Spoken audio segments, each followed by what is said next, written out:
जी, हम खुदा बाप से मोहब्बत तो बहुत करते हैं, लेकिन हर संडे चर्च आना बहुत मुश्किल हो जाता है। जी, हम खुदा बाप से मोहब्बत तो बहुत करते हैं, लेकिन ये जो बुरी लत है, इससे हम आज़ाद नहीं हो पा रहे हैं। जी, हम खुदा बाप से मोहब्बत तो बहुत करते हैं, लेकिन जब परेशानियां हमारे सामने आके खड़ी हो जाती हैं, तो हमारी निगाहें खुदा बाप के वचन की ओर ना जाकर उन परेशानियों की ओर चली जाती है। अगर आपके साथ ऐसा हो रहा है तो मुबारक हो। आत्मा तो तैयार है आपका, लेकिन शरीर दुर्बल है।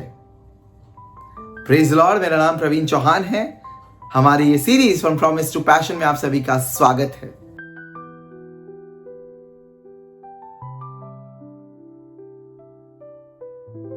खुदा के अजीजों, आज मैं एक ऐसे व्यक्ति के बारे में बात करूंगा जो खुदा बाप से मोहब्बत तो बहुत करता था, लेकिन एक रोज एक ऐसी मुसीबत सामने आकर खड़ी हो गई जहां वो खुदा बाप का एक नहीं परंतु 3 बार इनकार कर बैठता है।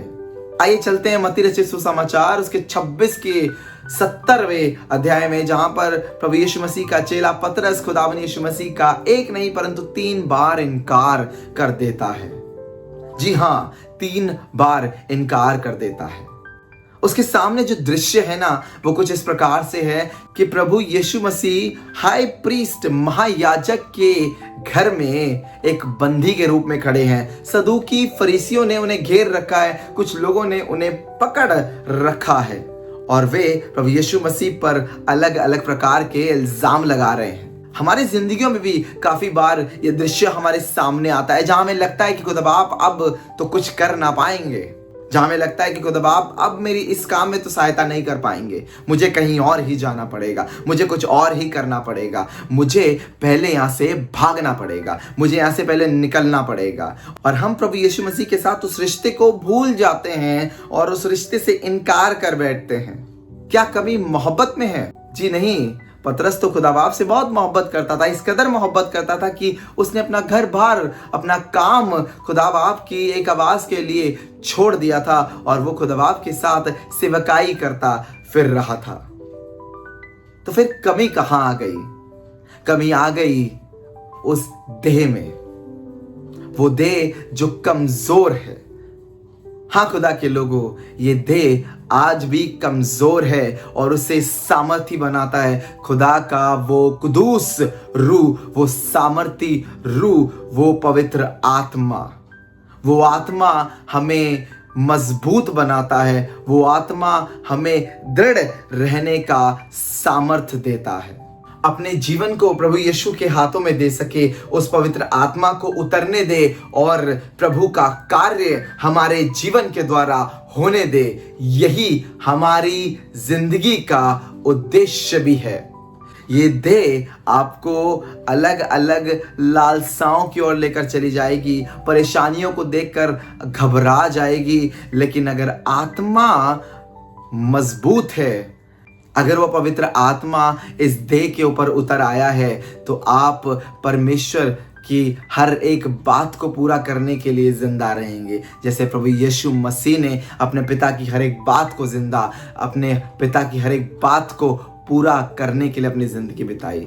ये वही पतरस है जो आगे जाकर शरेआम बाजारों में खुदा बाप के वचन को बांटने लगा था। एक रोज जो पतरस डर रहा था कि वो पकड़ा ना जाए, आज वही बिना डर के, बिना खौफ के और बिना इस सोच के कि वो पकड़ा जाएगा या नहीं, वो शरेआम खुदावंद प्रभु यीशु मसीह का प्रचार कर रहा था। क्यों?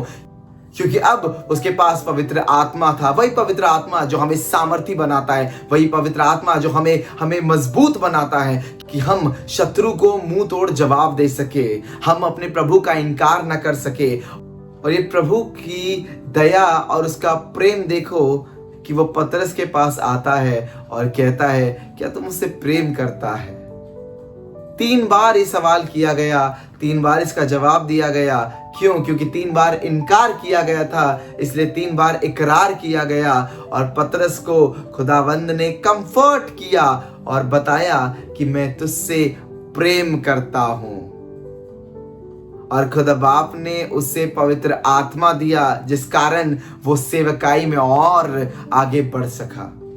अगर आप भी डर जाते हैं तो कोई बात नहीं, अगर आपकी देह कमजोर है, कोई बात नहीं, प्रभु यीशु मसीह आपका हाथ ना छोड़ेगा, आपका साथ ना छोड़ेगा। वो आपको पवित्र आत्मा देगा। मांगो तो मिलेगा। अगर तुम पवित्र आत्मा मांगोगे तो पवित्र आत्मा तुम्हें दिया जाएगा और वो पवित्र आत्मा तुम्हारी सहायता करेगा कि तुम प्रभु के कार्य को कर सको। मेरी ये दुआ है कि हर एक विश्वासी खुदा में और गहरा बढ़ सके, खुदा में और मजबूती के साथ बढ़ सके, पवित्र आत्मा ग्रहण कर उसकी सेवा कर सके। प्रभु यीशु मसीह इस वचन के साथ आपको आशीष दे। आमीन।